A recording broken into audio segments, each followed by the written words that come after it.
एक प्रश्न हमारे आपके मन में हमेशा कौंधता रहता है और कथाओं में लोग अक्सर ये पूछ दिया करते हैं कि समाज में ऐसा देखा जाता है कि बुरे लोग सफल हो जाते हैं और भले लोग हार जाते हैं।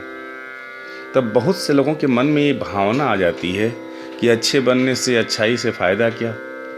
गोस्वामी जी कहते हैं कि नहीं भैया, आइए पहले ये पता करें कि जिनको आप अच्छा समझते हो उनके अंदर कोई दुर्बलता है कि नहीं।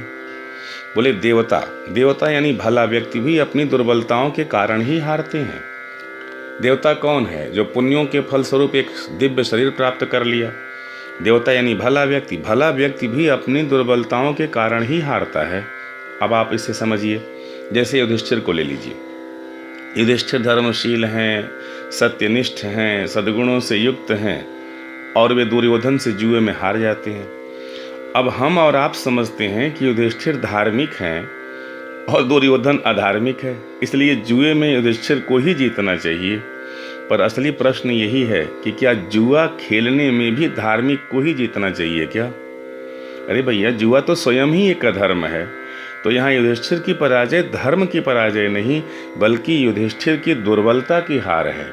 इसका अर्थ ये हुआ कि जिनको हम भला व्यक्ति समझते हैं वो भी अपनी दुर्बलताओं के कारण ही पराजित होते हैं।